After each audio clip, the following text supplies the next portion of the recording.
Digital security act বাতিল হলেও ওই আইনে দায়ের করা ৭,০০০-এরও বেশি মামলা এখনো চলমান।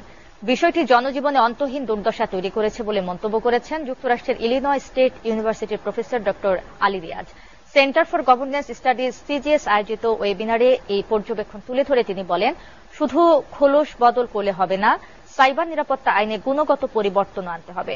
পাশাপাশি পরিস্থিতি থেকে উত্তরণে একটি স্বাধীন কমিশন গঠন করে চলমান মামলার সত্যতা বিচার করা উচিত বলেও অভিমত দেন আলী রিয়াজ। দেখুন মিজান আহমেদের প্রতিবেদন। 2018 সালের 18 সেপ্টেম্বর জাতীয় সংসদে পাশ হয় ডিজিটাল সিকিউরিটি অ্যাক্ট। এরপর 2023 সালের 31 জানুয়ারি পর্যন্ত ওই আইনে দায়ের করা হয় 7,000-এর বেশি মামলা। এর মাঝে গণমাধ্যম, মানবাধিকার কর্মী এবং জাতিসংঘের মানবাধিকার কমিশনের তীব্র সমালোচনার মুখে ডিজিটাল সিকিউরিটি অ্যাক্ট বাতিল করে সাইবার সিকিউরিটি অ্যাক্ট প্রবর্তন করে সরকার।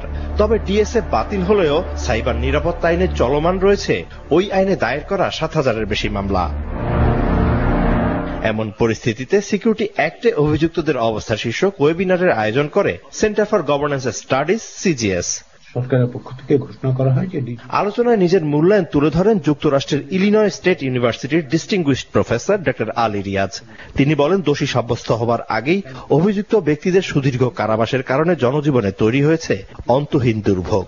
সবচেয়ে বড় জিনিস যেটা চোখে পড়ে সেটা হচ্ছে যে বলা হয়েছে যে ডিএস এর অধীনে দায়ের করা মামলাগুলো অব্যাহত থাকবে। অর্থাৎ ইতিমধ্যে যে 7,000 মামলার কথা বলছেন আইনমন্ত্রী, সেগুলো অব্যাহত রাখার কথাই তারা বলছে। কিন্তু 2018 সালের অক্টোবর থেকে যে 5 বছর সময় ধরে আমরা যেটা দেখতে পেয়েছি সেটা হচ্ছে যে এই পুরো বিষয়টাই আসলে একটা অন্তহীন দুর্দশা তৈরি করে দিয়েছে।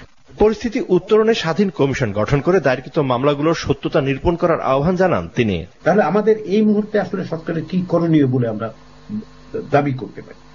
আমাদের গবেষণার থেকে যেগুলো আমরা বের করে আনতে পারছি, যে প্রথম কথা হচ্ছে যে সবগুলো মামলার সত্যতা খুঁজে বের করার জন্য একটা স্বাধীন কমিশন করা, যে আসলে কোন মামলাগুলি প্রকৃত পক্ষেই মামলার যোগ্য এবং